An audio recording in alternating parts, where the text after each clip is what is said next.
ನಮಸ್ಕಾರ, ನನ್ನ ಹೆಸರು ಡಾಕ್ಟರ್ ಕಾರೆಡ್ಡಿ ಶ್ರೀಧರ್ ರೆಡ್ಡಿ. ನಾನು general and laparoscopic surgeon, treatment range hospital KPHP colony, Kukatpally. So ಇತ್ತೀಚೆಗೆ ಪುರುಷರಲ್ಲಿ ಬರೋ ಇಶ್ಯೂಸ್ ನೋಡಿದ್ರೆ ಈ ಫೈಮೋಸಿಸ್ ಆಗಲಿ, ಬೆಲನೈಟಿಸ್ ಆಗಲಿ, ಬೆಲನೋಪಾಸ್ಟೈಟಿಸ್ ಆಗಲಿ, ಇಂಥ ಪ್ರಾಬ್ಲಮ್ಸ್ ತುಂಬ ಇದೆ. ಈ ಬೆಲನೈಟಿಸ್ ಆಗ್ಬೋದು, ಬೆಲನೋಪಾಸ್ಟೈಟಿಸ್ ಆಗಲಿ, ಇವೇನಾದರೂ ಆಗಲಿ ಅಂಗದ ಮುಂದೆ ಇರುವ ಚರ್ಮ ಇರೋದ್ರಿಂದನೇ ಇಶ್ಯೂಸ್ ಬರ್ತಿದೆ ಅಂತ ಅರ್ಥ. ಅದೇ ಕೆಲವು ಕಮ್ಯುನಿಟೀಸ್ನಲ್ಲಿ ನೋಡೋದಾದರೆ, ಮುಸ್ಲಿಂ ಕಮ್ಯುನಿಟೀಸ್ನಲ್ಲಿ ನೋಡಿದರೆ ಅವರಿಗೆ ಯಾವುದೇ ಥರ ಚರ್ಮ ಚಿಕ್ಕನಿಂದಲೇ ತೆಗೆದು ಹಾಕ್ತಾರೆ. ಅವರಿಗೆ ಕತನ ಅನ್ನೋ ಆಪರೇಷನ್ ಮಾಡ್ತಾರೆ. ಹಾಗಾಗಿ ಅವ್ರಿಗೆ ಚರ್ಮ ಇರಲ್ಲ. ಚರ್ಮ ಇಲ್ಲದೆ ಇರೋದ್ರಿಂದ ಅವರಿಗೆ ಯಾವಾಗಲೂ ಫ್ಯೂಚರ್ನಲ್ಲಿ ಬೆಲನೈಟಿಸ್ ಆಗಲಿ, ಬೆಲನೋಪಾಸ್ಟೈಟಿಸ್ ಆಗಲಿ, ಇಲ್ಲಾಂದರೆ BXO ಆಗಲಿ, ಇಂಥ ಡಿಸೀಸ್ ಅವರಿಗೆ ಯಾವಾಗಲೂ ಬರದೇ ಇರೋ ಹಾಗೆ ಕಾಪಾಡ್ಕೊಳ್ತಾರೆ. ಬಟ್ ಮಿಕ್ಕಿರೋ ಕಮ್ಯುನಿಟೀಸ್ನಲ್ಲಿ ನೋಡಿದ್ರೆ, ಮಿಕ್ಕ ರಿಲಿಜಿಯನ್ಸ್ನಲ್ಲಿ ನೋಡೋದಾದರೆ ಚರ್ಮ ತೆಗೆಯೋದನ್ನು ಪ್ರಾಕ್ಟೀಸ್ ಮಾಡಿಲ್ಲ ಚಿಕ್ಕನಿಂದ. ಹಾಗಾಗಿ ಅವರಿಗೆ ಹೆಚ್ಚಾಗಿ ದೊಡ್ಡವರಾದ ನಂತರ ಅವ್ರಿಗೇನಾದರೂ ಡಯಾಬಿಟಿಸ್ ಒಳಗಾದರೆ, ಶುಗರ್ ಸಮಸ್ಯೆಯಿಂದ ಏನಾದ್ರು ಬಳಲ್ತಿದ್ರೆ, ಮುಂದಿರೋ ಚರ್ಮ ಏನಿದೆ ಆ ಫೋರ್ ಸ್ಕಿನ್ ಅಂತೀವಲ್ಲ, ಆ ಫೋರ್ ಸ್ಕಿನ್ ಅನ್ನೋದು ಡೈರೆಕ್ಟ್ ಇನ್ಫೆಕ್ಟ್ ಆಗೋದು, ಇನ್ಫ್ಲಮೇಷನ್ ಆಗೋದ್ರಿಂದ, ರೆಗ್ಯುಲರ್ ಆಗಿ ಅಲ್ಲಿ ಕ್ಲೀನಿಂಗ್ ಸರಿಯಾಗಿ ಮಾಡ್ಕೊಳಕ್ಕಾಗದೇ ಇರೋದ್ರಿಂದ ನಮಗೆ ಬೆಲನೈಟಿಸ್ ಆಗಲಿ, ಬೆಲನೋಪಾಸ್ಟೈಟಿಸ್ ಆಗಲಿ ನಮ್ಮನ್ನು ಕಷ್ಟಕ್ಕೆ ತಳ್ಳುತ್ತೆ. ಸೊ ಈ ಬೆಲನೋಪಾಸ್ಟೈಟಿಸ್ ಅಂದರೆ ಏನಂತ ನೋಡೋದಾದರೆ, ಈ ಅಂಗದ ಮುಂದೆ ಇರುವ ಚರ್ಮ ಏನಿದೆ, ಈ ಚರ್ಮ ಅನ್ನೋದು ತುಂಬ ಕೀ ರೋಲ್ ಪ್ಲೇ ಮಾಡುತ್ತೆ. ಇಲ್ಲಿ ಈ ಚರ್ಮ ಅನ್ನೋದು ತುಂಬ ಎಲಾಸ್ಟಿಕ್ ಆಗಿ ತೆಳುವಾಗಿರೋದಲ್ಲದೆ ಆ್ಯಂಡ್ ಎಷ್ಟು ಹಿಗ್ಸಿದ್ರೂ ಹಿಗ್ಗೋ ಗುಣ ಇರುತ್ತೆ. ಸೊ ಈ ಚರ್ಮ ಅನ್ನೋದು ಮೊದಲು ನೋಡಿದರೆ ಸ್ಟ್ರೈಟ್ ಆಗಿರುತ್ತೆ, ಯಾವುದೇ ರೀತಿ ಅಟ್ಯಾಚ್ಮೆಂಟ್ ಇರಲ್ಲ.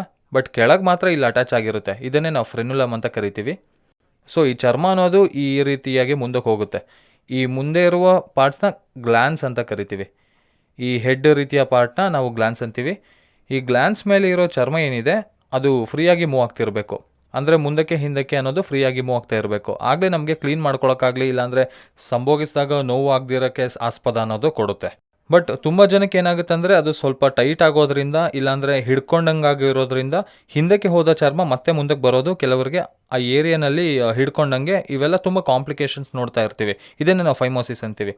ಈ ಫೈಮೋಸಿಸ್ ಮೋಸ್ಟ್ ಕಾಮನ್ ಒಂದು 35 ಇಯರ್ಸ್ ಏಜ್ ಗ್ರೂಪ್ ಅವ್ರಿಗೆ ನೋಡಿದರೆ ಮೋಸ್ಟ್ ಕಾಮನ್ ಯಾವುದರಿಂದ ಬರುತ್ತೆ ಅನ್ನೋದಾದರೆ ಡಯಾಬಿಟೀಸ್, ಶುಗರ್. ಡಯಾಬಿಟೀಸ್ನಿಂದ ಬರುತ್ತೆ. ಯಾಕಂದರೆ ಅಲ್ಲಿ ನಾವು ಯಾವಾಗ ಮೂತ್ರ ಪಾಸ್ ಆಗುತ್ತೋ ಅಲ್ಲಿ ಮೂತ್ರದಲ್ಲಿದ್ದ ಶುಗರ್ಸ್ ಅನ್ನೋದು ಈ ಚರ್ಮಕ್ಕೆ ಅಂಟಿಕೊಳ್ಳುತ್ತೆ. ಚರ್ಮ ಅಂಟಿಕೊಳ್ಳೋದ್ರಿಂದ ಕೆಲವು ತಿಂಗಳು, ಕೆಲವು ವರ್ಷಗಳು ಮುಗಿಯೋದ್ರೊಳಗೆ ಈ ಚರ್ಮ ಅನ್ನೋದು ಸ್ಲೋ ಆಗಿ, ಅಂದರೆ ಅದರ ಒಂದು ಎಲಾಸ್ಟಿಸಿಟಿ, ಹಿಗ್ಗೋ ಗುಣವನ್ನು ಕಳ್ಕೊಂಡು ಮಂದ ಆಗೋಗುತ್ತೆ. ಅಷ್ಟೇ ಅಲ್ಲದೆ ಅಲ್ಲಿ ಶೈನಿಯಾಗಿ ಬದಲಾಗೋಗೋದು, ಕಲರ್ ಬದಲಾಗೋಗೋದು, ಹಾಗೆ ತಿಕ್ಕಾಗೋಗುತ್ತೆ. ಚರ್ಮ ಕೂಡ ತುಂಬ ತೆಳು ಇರಬೇಕಿರೋದು ತಿಕ್ಕಾಗೋಗುತ್ತೆ, ಮಂದವಾಗಿ ತಯಾರಾಗುತ್ತೆ. ಸೊ ಈ ರೀತಿಯಾದ ಮಂದವಾಗಿ ತಯಾರಾಗೋಗುತ್ತೆ. ಈ ಚರ್ಮ ಯಾವಾಗ ಮಂದ ಆಗುತ್ತೋ ಆಗಲೇ ಪೇಷಂಟ್ ಕ್ಲೀನ್ ಮಾಡ್ಕೊಳ್ಳೋಕ್ಕೆ ಹಿಂದೆ ಕೆಳೆದಾಗ ಅದು ಬರಲ್ಲ, ಸ್ಟಕ್ ಆದಂಗೆ ಅನಿಸುತ್ತೆ, ಮುಂದೆನೇ ಹಿಡ್ಕೊಂಡಂಗೆ ಅನಿಸುತ್ತೆ. ಅಷ್ಟೇ ಅಲ್ಲದೆ ವಿಪರೀತವಾದ ನೋವು ಕೂಡ ಕೊಡುತ್ತೆ. ನಾವು ಒಂದು ವೇಳೆ ಬಲವಂತವಾಗಿ ಹಿಂದೆ ಕೆಳೆಯೋ ಪ್ರಯತ್ನ ಮಾಡಿದರೆ ಅಲ್ಲಲ್ಲಿ ಕ್ರ್ಯಾಕ್ ಕೂಡ ಈ ರೀತಿ ಫಾರ್ಮ್ ಆಗ್ತಾ ಇರುತ್ತೆ. ಸೊ ಹೀಗೆ ಕ್ರ್ಯಾಕ್ಸ್ ಕೂಡ ಫಾರ್ಮ್ ಆಗ್ತಿರುತ್ತೆ. ಪ್ಲಸ್ ಒಳಗೆ ಫಾರ್ಮ್ ಆಗೋ ಸ್ಮೆಗ್ಮಾ ಏನಿದೆ, ಆ ಸ್ಮೆಗ್ಮಾ ಕೂಡ ಹೊರಗಡೆ ಬರದೆ ಅಲ್ಲೇ ಇದ್ಬಿಟ್ರೆ ಮೆಲ್ಲಗೆ ಫೌಲ್ ಒಂದು ವೈಟ್ ಕಲರ್, ಯೆಲ್ಲೋಯಿಶ್ ಕಲರ್ನಲ್ಲಿ ಹೊರಗೆ ಬರೋದು, ಸ್ಮೆಲ್ ಬರೋದು ಶುರುವಾಗುತ್ತೆ. ಇನ್ನು ಕೆಲವು ಸಂದರ್ಭದಲ್ಲಿ ಇದಕ್ಕೆ ಅಂಟ್ಕೊಳ್ಳೋದು ಕೂಡ ಆಗ್ಬೋದು. ಹೀಗೆ ಅಂಟ್ಕೊಳ್ಳೋದು ಕೂಡ ನಡೆಯುತ್ತೆ. ಇದನ್ನೇ ನಾವು ಬೆಲನೈಟಿಸ್ ಅಂತ ಕರಿತೀವಿ. ಈ ಬೆಲನೈಟಿಸ್ಗೆ ಮುಖ್ಯ ಕಾರಣ ನೋಡಿಕೊಂಡ್ರೆ ಅಂದರೆ 90% ಡಯಾಬಿಟೀಸ್. 90% ಡಯಾಬಿಟಿಕ್ ಪೇಷಂಟ್ಸ್ನಲ್ಲಿ ಖಚಿತವಾಗಿ ಬೆಲನೈಟಿಸ್ ಅನ್ನೋ ಕಷ್ಟಕ್ಕೆ ಬೀಳ್ತಾರೆ. ಸೊ ಈ ಬೆಲನೈಟಿಸ್ ಬಂದಾಗ ಅದಕ್ಕೆ ಶಾಶ್ವತ ಪರಿಹಾರ ಏನಿದೆ, ಪರ್ಮನೆಂಟ್ ಸೊಲ್ಯೂಷನ್ ಏನು ಅಂತ ನೋಡಿದ್ರೆ ಈ ಸರ್ಕಮ್ಸಿಷನ್ ಸರ್ಜರಿ ಮಾಡಿಸ್ಬೇಕಾಗತ್ತೆ. ಈ ಸರ್ಕಮ್ಸಿಷನ್ ಸರ್ಜರಿನ ನಾವು ನಮ್ಮ ಟ್ರೀಟ್ಮೆಂಟ್ ರೇಂಜ್ ಹಾಸ್ಪಿಟಲ್ನಲ್ಲಿ KSR ಸ್ಟೇಪ್ಲರ್ ಸರ್ಕಮ್ಸಿಷನ್ ಅಂತ ನಾವು ಸರ್ಜರಿ ಮಾಡ್ತೀವಿ. ಕಳೆದ 5 ವರ್ಷದಿಂದ KSR ಸ್ಟೇಪ್ಲರ್ನ ಅವೈಲಬಲ್ ಮಾಡಿದ್ದೀವಿ. ಸೊ ಈ KSR ಸ್ಟೇಪ್ಲರ್ನಲ್ಲಿರೋ ವಿಶೇಷತೆಯನ್ನು ನೋಡ್ಕೊಳ್ಳೋದಾದರೆ, ಈ ಪಿನ್ಸ್ ಏನಿದೆ ಸ್ಟೇನ್ಲೆಸ್ ಸ್ಟೀಲ್ ಪಿನ್ಸ್ ಆಗಿರುತ್ತೆ. ಆ್ಯಂಡ್ ಅದರಲ್ಲಿ ಬಳಸೋ ಸಿಲಿಕಾನ್ ರಿಂಗ್ ಏನಿದೆ ಅದು 0.3 mm ಥಿಕ್ನೆಸ್ ಇರುತ್ತೆ. ಸೊ ಈ ಸಿಲಿಕಾನ್ ರಿಂಗ್ ತುಂಬ ತೆಳುವಾಗಿರೋದ್ರಿಂದ ಪೇಷಂಟ್ಗೆ ಯಾವುದೇ ರೀತಿ ನೋವಾಗಲಿ, ಯಾವುದೇ ಥರ ಎನಿಮಾ, ಊತ ಆಗಲಿ ಇವೆಲ್ಲ ಬರದಂತೆ ನಾವು ಜಾಗರೂಕತೆ ತಗೋಬೋದು. ಈ ಸ್ಟೇಪ್ಲರ್ ಅನ್ನೋದು ಸಿಂಗಲ್ ಯೂಸ್. ನಾವು ಒಂದು ಪೇಷಂಟ್ಗೆ ಒಂದು ಸತಿ ಅಷ್ಟೇ ಬಳಸ್ತೀವಿ, ನಾವು ಡಿಸ್ಕಾರ್ಡ್ ಮಾಡಿಬಿಡ್ತೀವಿ ಆಮೇಲೆ. ಸೊ ಇದರಲ್ಲಿ ಕೂಡ ಕೆಲವು ಬಗೆಗಳಿವೆ.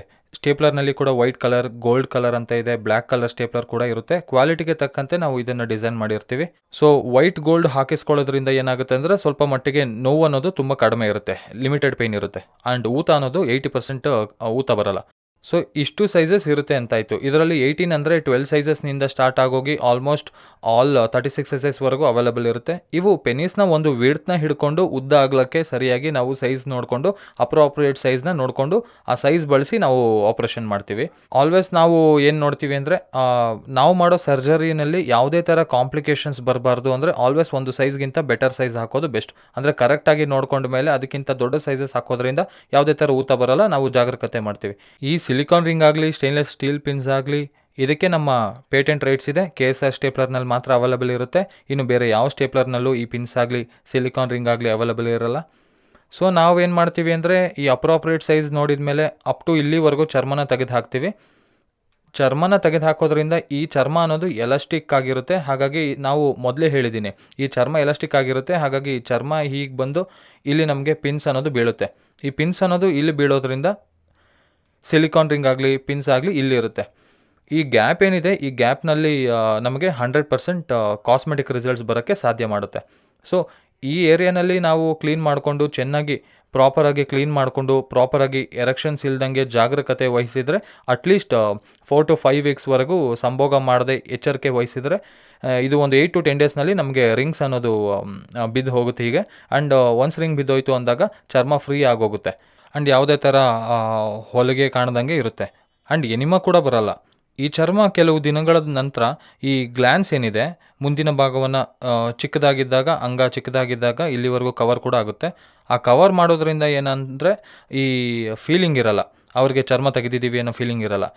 ಆ್ಯಂಡ್ ನಮಗೆ ಅಂಗ ದೊಡ್ಡದಾದಾಗ ಈ ಪಾರ್ಟ್ ಮುಂದಕ್ಕೆ ಹೊರಟೋಗುತ್ತೆ, ಇಲ್ಲಿಂದ ಇದು ಹಿಂದಕ್ಕೆ ಬರೋದಕ್ಕೆ ಶುರುವಾಗುತ್ತೆ. ಸೊ ಈ ಗ್ಯಾಪ್ ಅನ್ನೋದು ಓನ್ಲಿ ಸ್ಟೇಪ್ಲರ್ನಲ್ಲಿ ಮಾತ್ರ ಅವಕಾಶ ಕೊಡುತ್ತೆ. ಓಪನ್ ಸರ್ಜರಿನಲ್ಲಿ ಗ್ಯಾಪ್ ಮಾಡೋದಕ್ಕಾಗಲ್ಲ.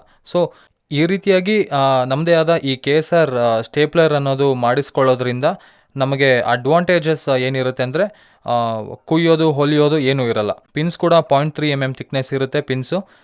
ಸ್ಟೇನ್ಲೆಸ್ ಸ್ಟೀಲ್ ಪಿನ್ಸ್ ಬಳಸೋದ್ರಿಂದ 0.3 mm ಥಿಕ್ನೆಸ್ ಸಿಲಿಕಾನ್ ರಿಂಗ್ ರಬ್ಬರ್ನಂತಹ ಮೆಟೀರಿಯಲ್ ಬಳಸೋದ್ರಿಂದ ಪಿನ್ಸ್ ಕೂಡ ಬೇಗನೆ ಬಿದ್ದು ಹೋಗೋ ಅವಕಾಶ ಇರುತ್ತೆ. ಆ್ಯಂಡ್ 100% ಕಾಸ್ಮೆಟಿಕ್ ರಿಸಲ್ಟ್ಸ್ ಅನ್ನೋದು ಸಿಗುತ್ತೆ. ಯಾರಿಗಾದರೂ ನಾನು ಹೇಳಿರೋ ಪ್ರಾಬ್ಲಮ್ಸ್ ಇದ್ದರೆ ಖಚಿತವಾಗಿಯೂ ನನ್ನ ಟ್ರೀಟ್ಮೆಂಟ್ ರೇಂಜ್ ಹಾಸ್ಪಿಟಲ್ನಲ್ಲಿ ಸಂಪರ್ಕ ಮಾಡ್ಬೋದು. ನನ್ನನ್ನು ಕನ್ಸಲ್ಟ್ ಮಾಡಿ. Thank you very much.